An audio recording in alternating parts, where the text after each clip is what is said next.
राजा चंद्रलाल को महाराज ने पूछा था, हे राजा,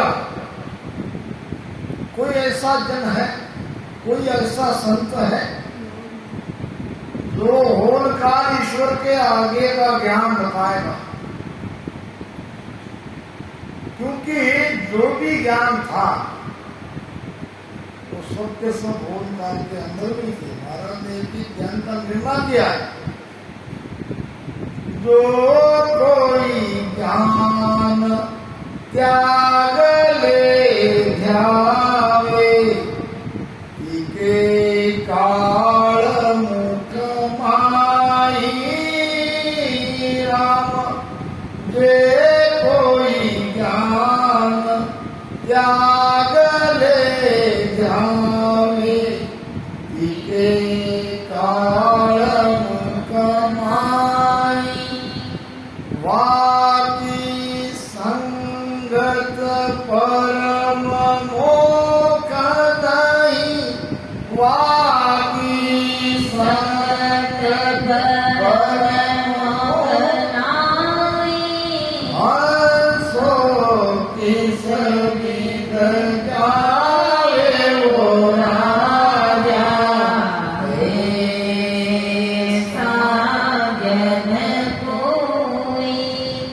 त्याग के लिए कहते हैं। बिना त्याग जीव बंधन से मुक्त नहीं होगा।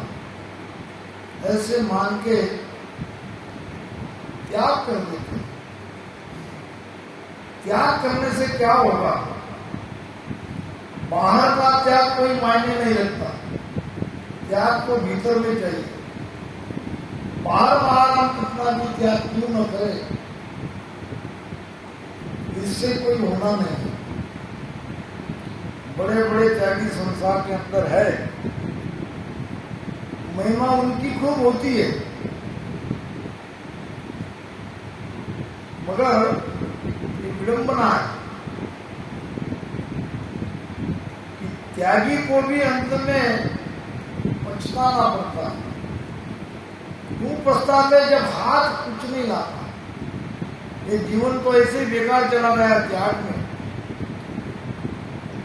तो घर गृहस्थी में रहते थोड़ा सुख आनंद चैन मिलता, त्यागी त्याग करने के बाद पछताता है, गृहस्थी में पछताता है। त्यागने में आनंद नहीं है, भोगने में आनंद नहीं है, आनंद है जागने में।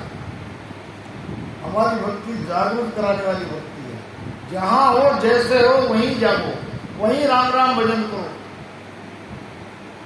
न कोई समय की आवश्यकता है, सिमरन की बेला किसे कहा भाटन को बार, जब चेते सुखराम कहे तभी ले सका। ये भजन करने का नाम ही तो जागना है, जागना जरूरी है। त्याग करके क्या करोगे? त्यागन किया रहे सिर बदलो जन्म दूसरों रूप। 12 वर्ष के बाद महात्मा गौतम बुद्ध जब अपनी पत्नी के पास आया, रानी के पास आया, अंदर से बहुत डर रहा।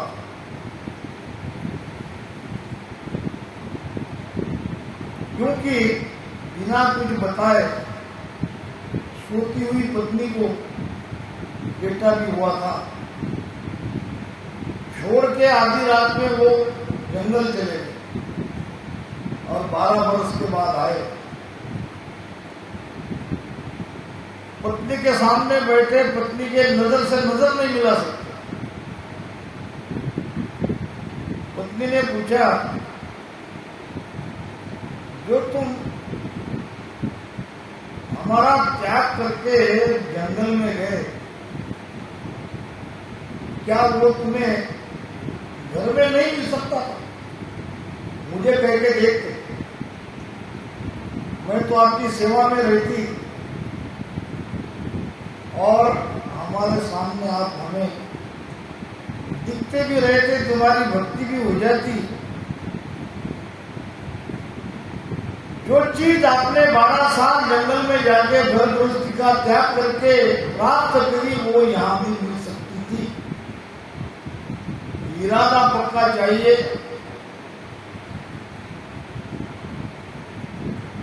तो महात्मा गौतम बुद्ध एक शब्द भी मुख से नहीं निकला। कहने लगे अभी जो जिसको आप सामने देख रही हो, जिससे आप वार्तालाप कर रही हो, वो कोई और है। आपका पति कोई और था। अब इन सब बातों से कोई लाभ नहीं। मैं चाहता हूं कि आप भी बुद्ध बन जाओ, आप भी दीक्षा ले लो, क्योंकि संसार में कुछ दुख सुख है ही नहीं। तो ऐसे कई मत है जो बिना त्याग किए भक्ति संभव नहीं है, ये मान के चलते। महाराज कहते हैं कि नहीं, जो कोई त्याग ले ध्यारे टिके काल मुक्ति। काल से बाहर नहीं जा सकते, कितना भी त्याग करो।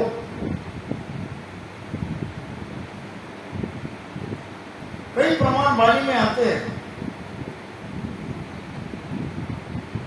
महाराज ने बताया कि त्यागियों का अंत में क्या होता है, कहां तक जाते हैं, किस देश में पहुंचते हैं।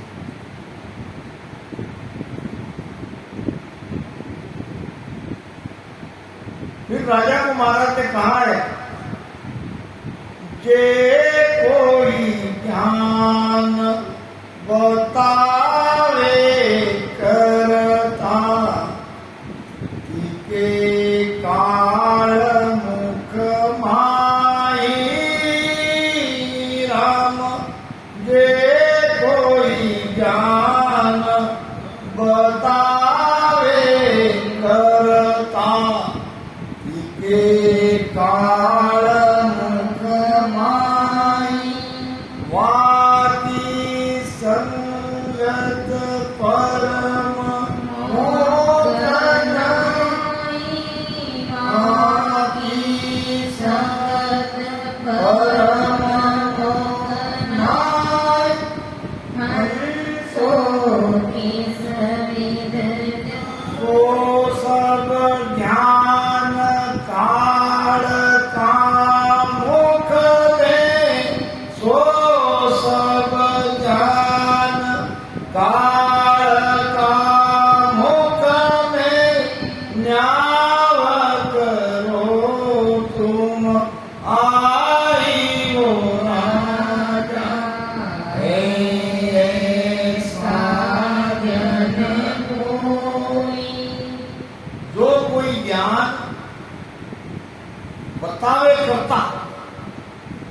कर्ता पद की भक्ति, कर्ता पद का ज्ञान, कर्ता पद का भेद जो कोई कहते हैं, यही भक्ति सर्वश्रेष्ठ है।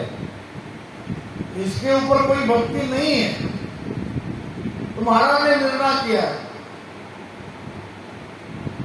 सो सब ज्ञान काल का मुक्ति। न्याय करो तुम, आप ही निर्णय करो। क्योंकि होल काल का पद एक किसान के पद के जैसा है। जैसा हमारा किसान भाई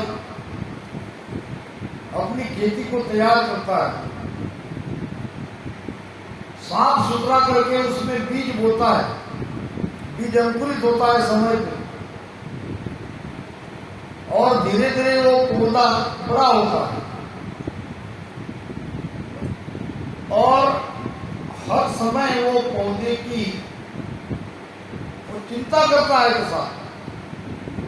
उसको खाद दवाई या बाकी आजू बाजू के सारे घास फूस निकाल के उसको बड़ा करता है। अब बड़ा करने के बाद फलते फूलते फल फूल लगने के बाद अब उसमें से सारा अनाज निकाल लेता है, और फिर उसी जिसने अपने हाथ से बड़ा किया, उसमें प्रेम लगाया, सब कुछ किया, उसी को बड़ी निर्भयता से पुकार के फेंक देता है काट कुट के उसको जला देता है।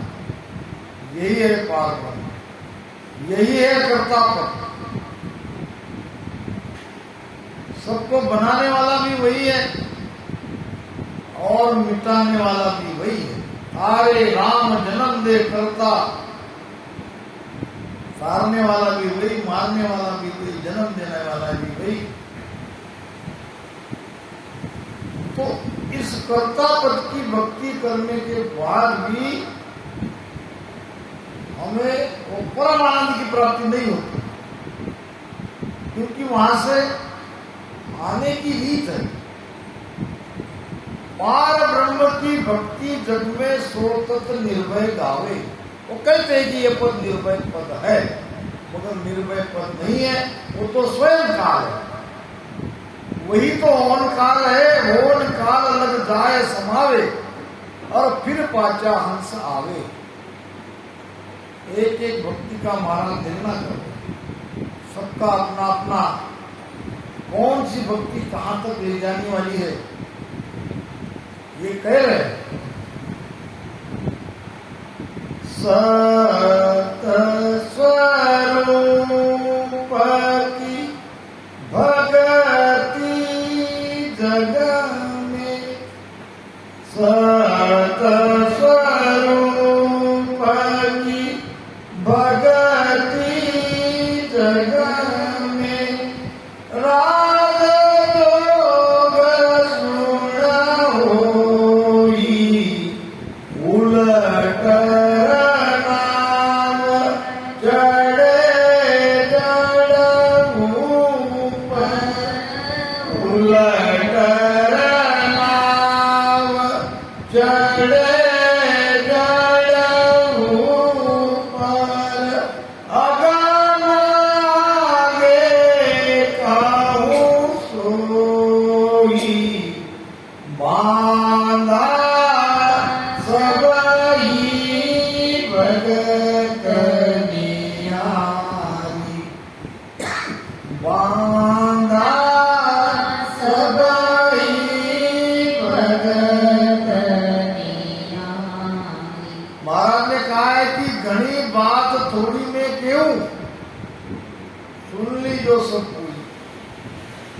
बात तो बड़ी घनी है, मगर इतना सब थोड़े में कहता हूं, सब सुनो। ब्रह्म काल माया सब चारो, देखो ज्ञान विचारी। एक ब्रह्म ही काल है और माया उसका चारा है, आहार है, भोजन है। ये ब्रह्म ने माया को अपने सुख के लिए बनाया, और ये दोनों पद स्थायी नहीं है, स्थिर नहीं है, सुख देने वाले नहीं है। परम सुख की प्राप्ति करना है तो ये उनकी भक्ति का त्याग करना पड़ेगा। जीव का कुल है माया और ब्रह्म। जीव किसी भी माया की भक्ति से वो परम आनंद को प्राप्त नहीं कर सकता, न पिता ब्रह्म की भक्ति से उस देश में जा सकता है। दोनों भक्ति को तोड़ना पड़ेगा। महाराज कहते हैं कि धन मन धन गुरुदेव जी को दीजिए, पुरतक शरणे आया, धन मन धन गुरुदेव जी को दीजिए, पुरतक शरणे आया, ज्ञान अरत भेद सब सूर्य नेचर हम पाया, वाणी हरत भेद सब सूर्य नेचर हम पाया, हमने अंचर हम पाया,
तन मन धन गुरुदेव जी को दिया।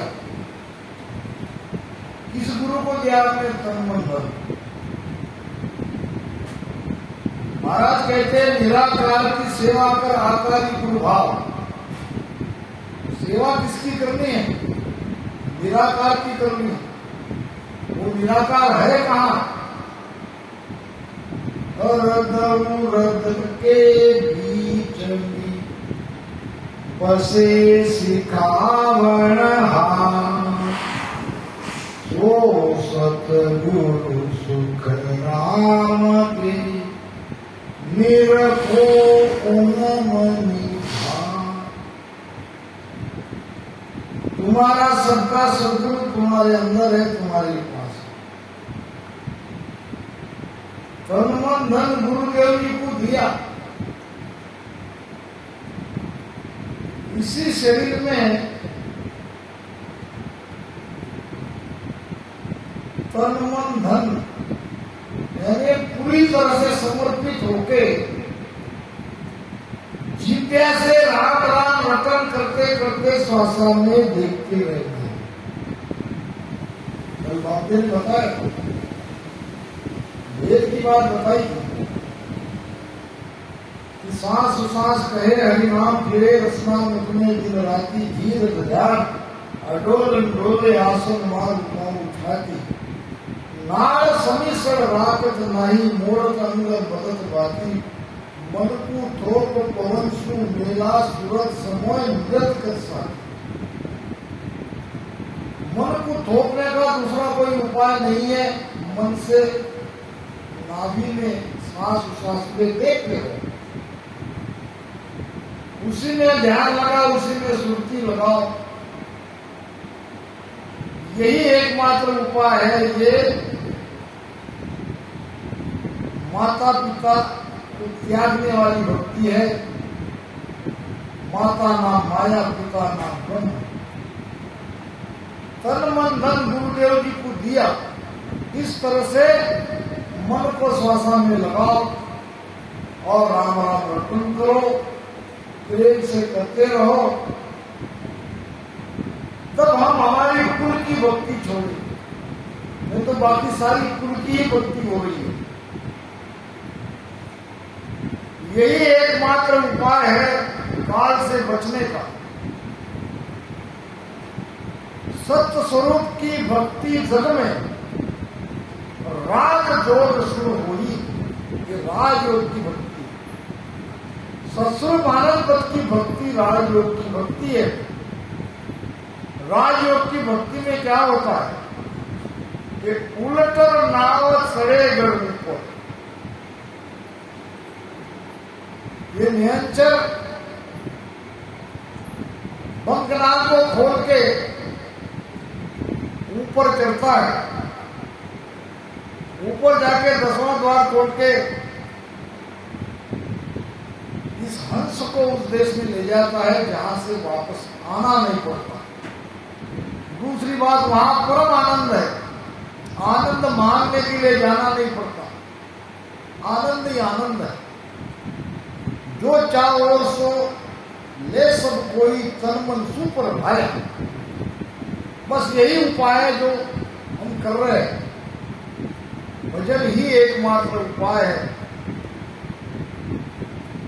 सेवा धर्म उपवास सब साजा। सेवा धर्म उपवास सब साजा। ये आत्म की भगति युग के माई सकल फल पावे युग के माई सकल फल पावे आसन काई मुक्ति माना सब भगत निहारी ओ माना सब भगत निहारी। अब आगे बात आ रही है सेवा की। सेवा करना बुरी बात नहीं है। बाबू जी, हमारे पास में ही सेगांव करके गांव है और वहाँ गजानन महाराज का बहुत बड़ा मंदिर है। वहाँ 6-6 महीने पहले सेवा के लिए नंबर लगाना पड़ता है। आज नाम दिया तो 6 महीने के बाद उसका नंबर आएगा। और इतने सेवा में वो तत्पर है, ना कोई परिश्रम ना कोई मुबदला। शिरडी में भी यही हाल है। सेवा करना बुरी बात नहीं है, मगर सेवा करके उस स्वरूप में जाओगे यह समझना गलत है। महाराज ने सेवा का निर्णय किया है।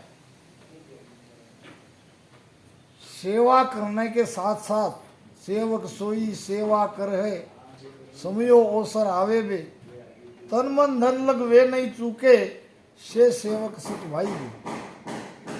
हमारे वीर सिंह भाई को मैंने कभी सत्संग में नहीं देखा, बहुत कम सत्संग में बैठते। पहले जाएंगे भोजन प्रसाद में, उधर क्या हो रहा है, वहाँ क्या कमी है, और जो भी कमी है किसी को नहीं बताएंगे, अपनी तरफ से वो वहाँ की कमियां पूरी कर देंगे। सेवा करना अच्छा है, सेवा के साथ साथ भजन करोगे, इससे बढ़िया और कोई भक्ति हो नहीं सकती। भजन है, सबके साथ भजन करना ही पड़ेगा। तो कोई लोग सेवा में परम सुख देखते हैं, सेवा में वक्ती तौर पर सुख मिलता है, ऐसी बात नहीं है। कोई सेवा करते हैं, कोई धर्म का कार्य करते हैं, कोई उपवास करते हैं, ये आत्म की भक्ति, ये आत्मा के सुख मिलने वाली भक्तियां है। संतोष मिलता है, समाधान मिलता है, आनंद आता है, जरूर आता है। जुग के माए सकल फल पावे, ये संसार में ही उसका फल मिलता है। मैं हमेशा कहता हूं, महाराज का ज्ञान का निर्णय हर तरह से बाणी बनाई है। पिछली बार आया था, मैंने कहा था कि शुभ कर्म करने वाले स्वर्ग में जाते ने स्वर्ग में जीते हैं, अशुभ कर्म करने वाले नरक में जाते ने नरक में जीते हैं। वहाँ कहाँ है सजा की व्यवस्था? यही है। शुभ कर्म करेंगे, आपको शुभ फल मिलेगा, सुख चैन मिलेगा, मगर अंततः जो कर्म शुभ से वो भुगतने के बाद फिर 84 तो है। वैसे अशुभ कर्म करने वाला अभी नरक यातना में भोगता ही था।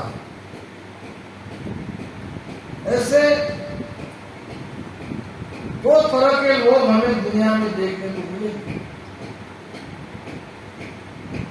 युग के माया सकल फल पावे, आश्रम काई मुक्ति। मुक्ति नाम वो वैकुंठ वाली मुक्ति नहीं है। मोक्ष की परिभाषा है बंधन से मुक्त हो। ये जीव बंधन से मुक्त इन सेवा से, उपवास से, धर्म का कार्य करने से नहीं होता, इसका फल मिलता है। फल पावे पदवी मिले, गर्भ में छूटे वो। के सुख राम सकल ये भगति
में महाराज फरमा रहे हैं कि कै सुख राम सकल ये भक्ति, ये बताइए महाराज ने हठयोग से लेकर सेवा तक। सेवा भी एक प्रकार की भक्ति है। यहाँ जब माताओं को बड़ी प्रसन्नता होती है, एक चीज देखता हूँ मैं, सेवा का भाव। वो बच्चियां आती है और तुरंत सेवा में लग जाती है, और सेवा के साथ साथ यहाँ भजन भी करती है। कै सुख राम सकल ये भक्ति हद बेहद के माए। हद नाम तीन लोक की हद, बेहद नाम ब्रह्म का रूप, निराकार सृष्टि और ये साकार सृष्टि। साकार सृष्टि और निराकार सृष्टि के बीच में एक त्रिपुटी का स्थान है। हद बेहद नर कहत है मर्म न जाने कोई, और हम जानी सुखराम में रहा संत को। ज्वाइंट यहाँ जो त्रिपुटी का स्थान है, ऊपर निराकार का देश है, नीचे आकार है। और ये जो भक्तियां है, ये सब हद एक बेहद की है। और काल से बाहर निकलना है तो बेहद से बाहर निकलना पड़ेगा। वो 10वां द्वार खोल के बाहर जाना पड़ेगा, क्योंकि हद में भी इस जीव को सुख नहीं मिलता और बेहद में भी सुख नहीं मिलता, क्योंकि आना जाना नहीं मिलता। सबसे भारी दुख अगर कोई है तो ये आवागमन का। आनंद लोक में ये नहीं पहुंचे, ये आनंद लोक में नहीं जाएंगे। कौन ले जाएगा आनंद लोक में? जब राम राम कर रहे सासों सास में, ये तो उपाय है। ये सासों सास में राम राम करे बगैर सदगुरु की सत्ता हमारे घर में प्रकट नहीं होती। और एक बार सदगुरु की मेहर हो जाए, वो सत्ता प्रकट जाए, वो सत्ता हमको ले जाती है आनंद लोक। सतगुरु सत्ता में बरनी जाई और सोमर धाम बाण की पाई। सतगुरु सत्ता शीश में आवे और अगम दे संसार चल जाए। सत्ता ले जाती है अगम देश में, और सत्ता को जागरूक कराने के लिए तन मन धन सौंप के प्रेम से सासों सास के राम राम संजीवन करना है। जो कि हमारे भारत जी 8-8 घंटे तक स्वयं भजन करते, हमको भजन कराते हैं। संपूर्ण भारतवर्ष में हम तो देखते हैं हर जगह कहाँ क्या होता है। ज्ञान भी गुरु महाराज के सिवा दूसरा नहीं देंगे, और भजन के सिवा दूसरी बात ही नहीं करेंगे। और हमारा सब सौभाग्यशाली है, ऐसे महापुरुष का हमारे इस धरातला पर, इस गुजरात में उनका दर्शन लाभ मिला, उनका सत्संग सुनने का संयोग मिला। और मेन बात तो भजन है। और यहाँ नहीं मालूम मुझे क्या पता है, मुझे लगता है यह मैंने बोल दिया था, मैंने फोन से सबको कि 8-8 घंटे भजन की तैयारी रखो। हमारे कुटुंब में लोग सबको कहा था तुम्हारी मानसिकता तुम पक्की कर लो, बाबूजी आएंगे तो 8 घंटे भजन में बिताएंगे।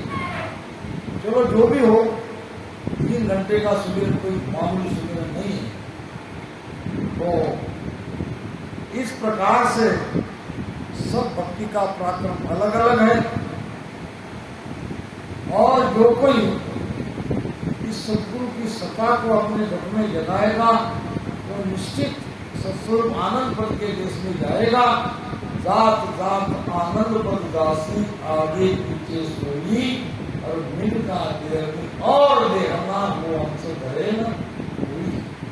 इन्हीं शब्दों के साथ मेरी भाई को मैं विराम देता हूँ। हमारे बापी का आदेश हुआ, मैं तो नहीं चाहता था उनका ही सुने। या हमारी बेटी सीता है, चलो जो भी हो, सेवा उनकी आज्ञा से हुई। राम राम सा। अनंत सुख सम्राट आदि